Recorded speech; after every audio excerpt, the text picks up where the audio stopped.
Are you sick of working in corporate America or even worse in corporate retail? Well, I'm going to share 3 simple tips to help you get started on that path to escape that 9 to 5 nightmare. Stick around to tip number 3 because it'll absolutely surprise you. All right, let's rock and roll with tip number 1. What is it? It is context. And you're probably like, JD, what the heck is context? Well, it's opposite of content. Content, let's use a glass, for example. Glass, right, is the structure, a vessel that holds water in it. And the content is the water that's inside. But unless we have that glass that can hold the water, it goes everywhere. Same thing with escaping the 9 to 5 rat race. You've got to work on this. It's your mindset. And a lot of people don't realize what a struggle, the limiting beliefs that we have. And that's why number 1 is extremely crucial. Working on your mindset, working on the context, right? If you can't control the things that are going to hold the water in or hold this material that you're going to learn, again, content's easy. Those are different processes, right? Step A through Z or 1 through 10, whatever, we can teach that. But unless you can understand and understand yourself, and that's where really as entrepreneurs become self-development or personal development, whatever you want to call it, become junkies of that because you have to work on yourself and your mind so that you can stay in the game. It gets very, very frustrating when you go through this process, especially when you're trying to escape the stability of working in a job, right? And you're getting that paycheck every week, every month, whatever it may be, it's consistent. When you do things on your own, you're doing them on your own, right? It's all up to you. And it gets very difficult unless you work on your mindset. And a lot of things, like I said, are limiting beliefs. And I'll share actually a story and why, like with context again, how important this is. Because when I was at the end of my high school days, my dad actually, had bought a property, about 140 acres in Eufaula, Oklahoma. Beautiful piece of property. We love to hunt and fish, right? And he's doing all the things to get this property ready to go. And he starts, final step, putting this fence up. And he's got a easement that is an easement basically with the neighbor. And essentially we had the right to go through this road. But he decided to put a fence up because this gentleman, I won't mention his name, was actually running cattle on our property at the time. Of course, we had bought it, but he had that luxury of just letting his cattle run all over the property. So my dad decided to put a fence up. And lo and behold, he's down there about to finish it up. We had honestly done so many improvements on this property. It was absolutely beautiful. This last day, essentially, my dad's putting these fence posts in, and this gentleman comes down in his big John Deere tractor, with the whole cab enclosed and whatnot. And he approaches my dad. Now, my dad had already had encounters with him. I did actually as well with one of my buddies when we were fishing on our pond. Beautiful pond, huge bass. It was a spring fred. Just amazing property. Like I said, for deer hunting, really cool wooded. But anyway, I get excited because it was such a beautiful property. And honestly, we lost it. But point is, this gentleman came and started, getting all over my dad. No different myself. I'm very patient, but I have a temper afterwards. And once that patience goes, and this guy basically got my dad riled up, of course, but he came down there with intentions.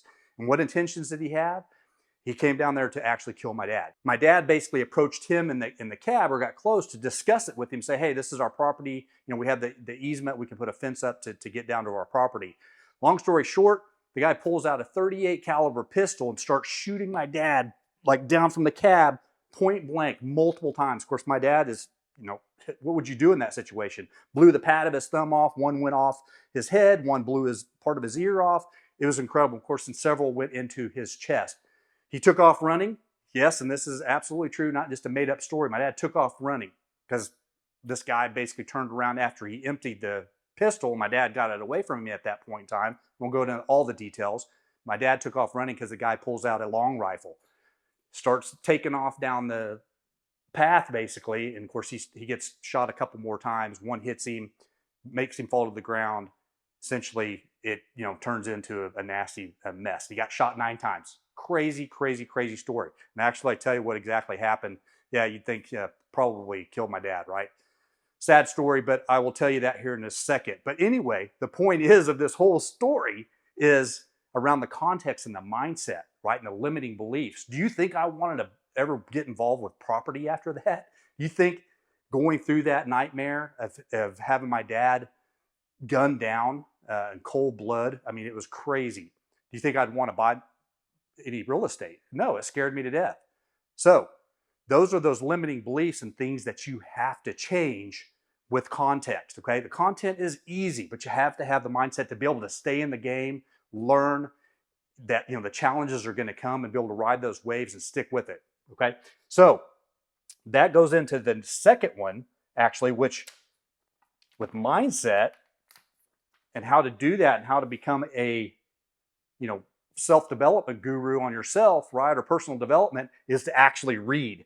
Read. Absolutely have to start reading all kinds of things. I would honestly recommend starting with personal development so we can work on those limiting beliefs and the things that are associated with, what keeps us basically beat back, like, money's hard to make. There's so many of those. You've heard them, right? Money is the root of all evil. Things I even heard from my own dad, because that's what it was passed to him from his dad, and so on, right? We've heard these things. This is nothing new to you, but it's extremely important that you're reading, you're getting into literature that will help you kind of reflect on yourself and absolutely help you to get through those obstacles. So basically, book mentors.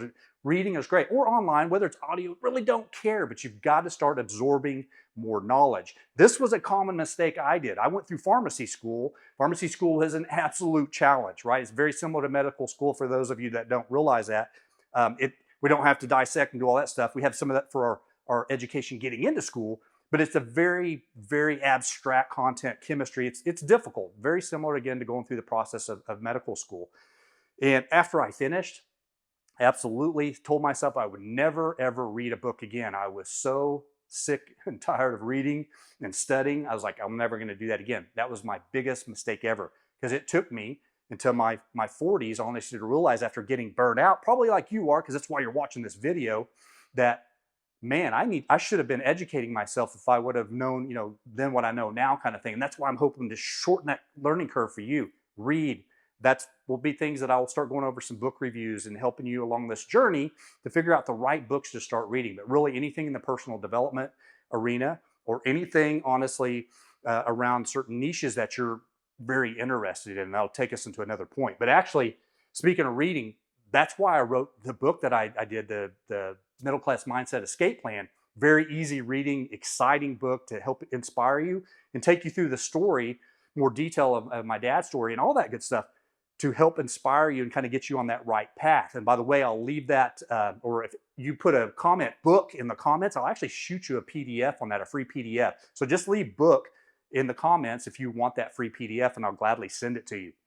But anyway, read. So important. And that, honestly, when we get down to reading and going into different subjects, right, you're going to start figuring out what actual platforms that you like. And when I say platform, this is something, again, and why I said number 3 was the most important, right? Stick around, because it really, all of these important. Really, one is in mindset, it's extremely important. Context, right? But platform, and this is, again, a common thing that happens to us entrepreneurs. And honestly, I'm still really guilty of this. And it's meaning to pick a platform, right? Or let's say that, and many times you'll see in my teachings, I'll talk about taking what you're already experienced in. Like, if you've had years and years of such and such niche that you've worked in, it doesn't matter what it is. There's many ways to typically take that into, say, the digital world, or even into the physical business world, but do things on your own, right? You're wanting to get out of that 9-to-5 nightmare, quit working for somebody else, exchanging time for money, so to speak, right? Well, you can still even do that in the physical. You're a landscaper. I don't care what you're doing. We need to teach you how to actually build your own business and do it through the right steps. And again, get through the mindset things of, I can't do this, it's too challenging, because it's not. And those are limiting beliefs. But picking a platform. So if it's in the online world, whether do you like to do Amazon FBA, or do you have experience with products? And that, again, going back to your experience, right? And I forgot to say this, if you absolutely just hate what you're doing and you're ready just to completely make a change, that's okay too. But I strongly, strongly recommend figuring out what your passion is. Your absolute why is important, why you want to do it, and then your passion. What's driving you? Again, and that goes back to mindset. It all goes back to context, right? And what is actually driving you to make that decision, to make this change. Really important. Crossing that line in the sand. You've got to do it. Once you decide, let's go. Let's go for it, okay? Let's work on ourselves, work on our mind, and let's make it happen. But then picking that platform, if you're passionate about something else, get after it, right? Start studying, and this is where the reading comes back into play. You need to start diving into that, understanding as much as you can about that subject.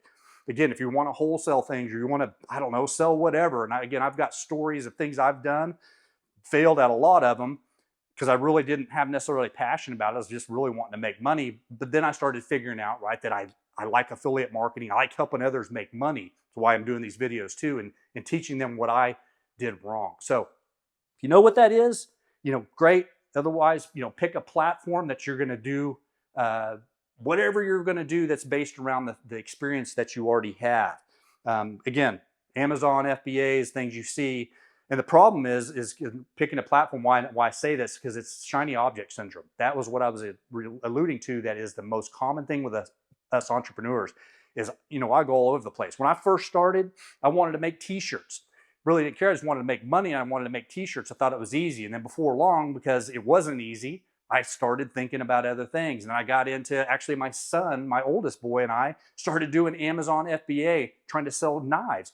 It was cool. We were into hunting and fishing, but we weren't that much into, trying to sell knives. So it got challenging, right? What did we do? We gave up. We're like, let's find something else that's, more exciting, right? So it's that shiny object syndrome, or squirrel, the dog, going at, right? That's what you get stuck in. I want to help you get out of that. Don't get stuck in shiny object syndrome. Because again, you're going to waste a lot of time like I did, okay? So start thinking about when you're doing your reading and figuring out exactly what you want to do, what you're passionate about. Pick a platform. Do you want to do stuff online? Do you want to create your own physical business? I don't care, whatever it may be, but start narrowing that down. And actually, you know what? You're going to watch this video up right here because I actually do some things over between Shopify, so to speak, Shopify and doing real estate investing. And that is absolutely a couple different options. So I'm actually going to see you over in that next video. Oh man, almost completely forgot and left you hanging, kind of a cliffhanger there about what happened to my dad. I got so excited about talking about platforms and staying away from shiny object syndrome that I absolutely forgot to tell you what happened to my dad. Well, actually, he survived that, spent about a week in the hospital. Like I said, he got shot a total of 9 times, and he still has fragments today in his body, pieces in his lungs. Complete miracle. They don't know how those didn't pass through him, but yes, he lived. He's almost 83 years old. Love him to death. But yes, he survived. It was a hell of a story. You can find out more in the book too, Middle Class Mindset Escape Plan.